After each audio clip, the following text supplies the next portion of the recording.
As one of the most environmentally significant areas in Clark County, the Warm Springs Natural Area is home to a diverse population of plants and wildlife. With more than 24 springs that bubble to the surface and form the headwaters of the Muddy River, this property has supported life of one kind or another for centuries, and the Southern Nevada Water Authority is helping to ensure that this desert ecosystem continues to stay in balance.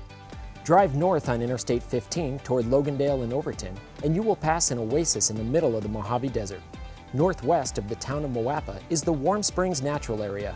Formerly known to the local population as the Warm Springs Ranch, the SNWA acquired the 1,220-acre Warm Springs Natural Area in 2007, utilizing funds from the Southern Nevada Public Lands Management Act. As a condition of funding, SNWA committed to maintaining the property as a natural area by protecting and enhancing its natural resources, restoring wildlife habitat, managing invasive plant and animal species, and stabilizing stream banks and channels. SNWA also committed to developing educational and controlled public access for the community to enjoy the abundant natural resources at the site, while also preserving and protecting those assets. Of unique importance, the Muddy River's complex of springs and streams within the natural area provide habitat for the Moapa dace, a tiny endangered fish that is found nowhere else in the world but in these warm spring waters. SNWA has worked in concert with the U.S. Fish and Wildlife Service, which operates the Moapa Valley National Wildlife Refuge. Thanks to habitat preservation and enhancements, the springs on the refuge support a large percentage of dace population, which migrate up and down the waterways between the thermal spring heads, the downstream tributaries, and the main stem of the upper Muddy River. The refuge is open to visitors from fall through spring and is closed during the summer months.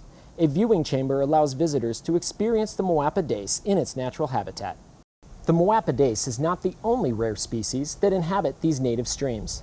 In fact, 28 endangered or sensitive species can be found throughout the year at the natural area. Therefore, biologists and scientists must conduct the Moapa dace habitat restoration activities without negatively impacting other aquatic and non-aquatic wildlife species. The southwestern willow flycatcher, yellow-billed cuckoo, and Moapa pebble snail are just a few of the species that biologists must consider in maintaining this delicately balanced ecosystem. The future outlook of the Warm Springs Natural Area and the wildlife that call it home is positive. Much like the Moapa Valley National Wildlife Refuge, the natural area will provide a greater opportunity for the community to enjoy this unique area. The efforts of the Southern Nevada Water Authority, in conjunction with the U.S. Fish and Wildlife Service and the Nevada Department of Wildlife, will help improve the survival of the endangered Moapa dace and ensure that the Warm Springs Natural Area remains a Mojave Desert oasis. Reporting for Waterways, I'm Bronson Mack.